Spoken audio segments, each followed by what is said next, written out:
नमस्कार. आज आपण एका अशा पदार्थाबद्दल बोलणार आहोत जो आपल्या सगळ्यांच्या ओळखीचा आहे, पण त्याची एक वेगळी जादुई बाजू आपण पाहणार आहोत. हो, मी बटाट्याबद्दलच बोलतोय. चला तर मग बटाट्याच्या भरत्याच्या 6 भारतीय प्रकारांमधून एक भन्नाट प्रवास करूया आणि या पाककलेची किमया अनुभवूया. अच्छा, आपल्याला वाटतं की बटाट्याचा भरता म्हणजे काय ते नक्की माहीत आहे. म्हणजे उकडलेला बटाटा कुस्करला की झालं, बरोबर?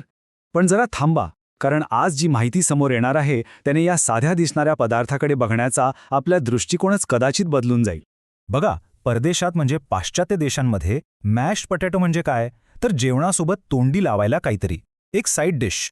पण आपल्याकडे भारतात हाच कुस्करलेला बटाटा थेट मेन हिरो असतो. तो जेवणाच्या ताटात अगदी मध्यभागी मानाचं स्थान पटकावतो. चवीने इतका भरलेला असतो की त्याची स्वतःची एक वेगळी ओळख असते.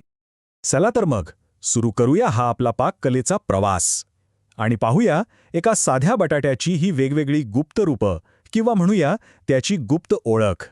ही गोष्ट आहे एका प्रवासाची, संपूर्ण भारतातल्या. आणि या प्रवासात आपला गाईड, आपला वाटाड्या कोण आहे माहीत आहे? हा साधासुधा बटाटा. एका साध्या घरगुती भरत्यापासून ते अगदी रस्त्यावरच्या स्ट्रीट फूडचं सुपरस्टार होण्यापर्यंतचा त्याचा प्रवास आपण पाहणार आहोत. बघूया तरी हाच बटाटा प्रत्येक प्रदेशात स्वतःसाठी एक नवीन ओळख कशी निर्माण करतो. आपल्या प्रवासाचा पहिला स्टॉप आपण निघालो आहोत पूर्व भारतात. हा एक असा प्रदेश आहे जो ओळखला जातो तो त्याच्या तीव्र, झणझणीत आणि अगदी नाकात जाणाऱ्या चवींसाठी. सुरुवात करूया बिहारपासून आणि इथला पदार्थ आहे चोखा.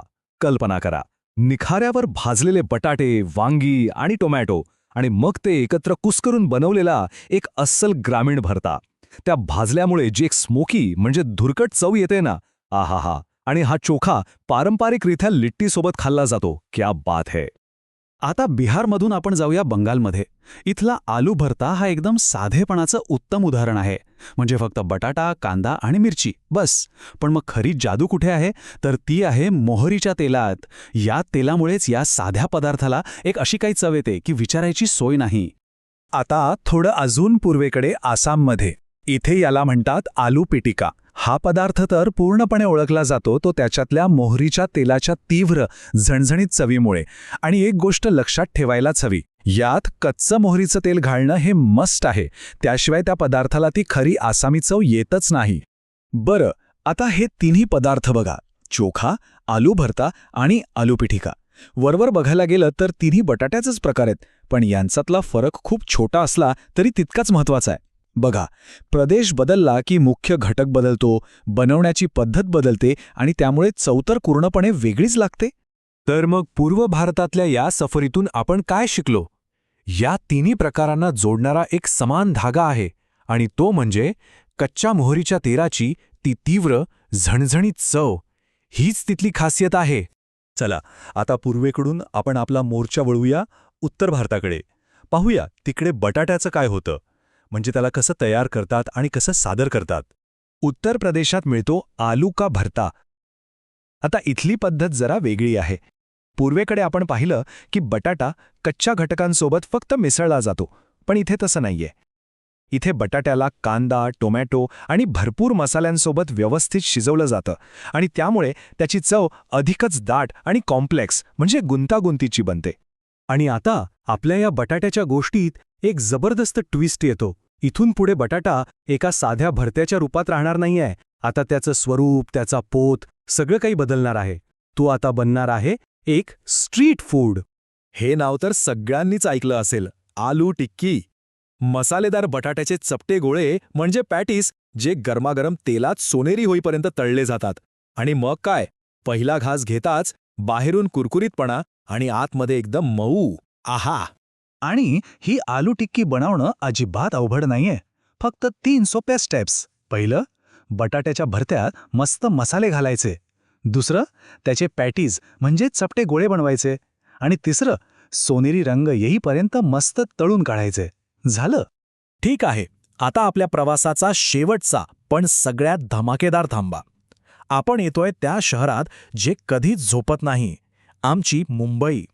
आणि इथे जन्म झाला एका लिजेंडचा.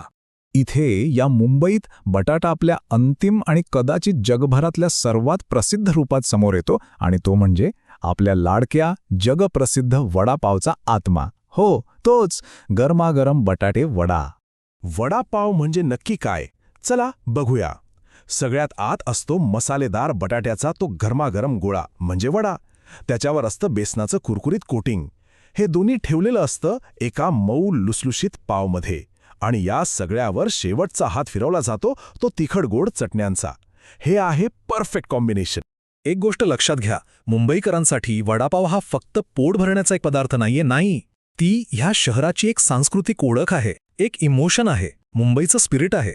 तर मग या संपूर्ण प्रवासाचा शेवट करताना थोडं मागे वळून बघूया की यातून आपल्याला नक्की काय समजलं. आपण 6 भन्नाट पदार्थांची सफर केली.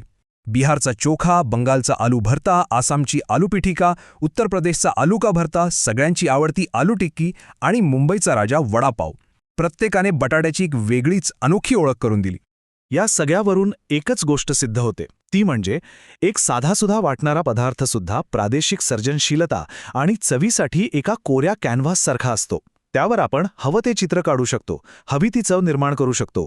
रोजच्या वापरातल्या साध्या घटकांमध्ये केवढी मोठी ताकद लपलेली असते नाही का? बरं, आता जाता जाता एक प्रश्न. बटाट्याप्रमाणे असा अजून कोणता रोजच्या जेवणातला पदार्थ आहे असं वाटतं, ज्याच्यात चवींचं एक असंच रहस्यमय जग दडलेलं असेल? जरा विचार करून बघा.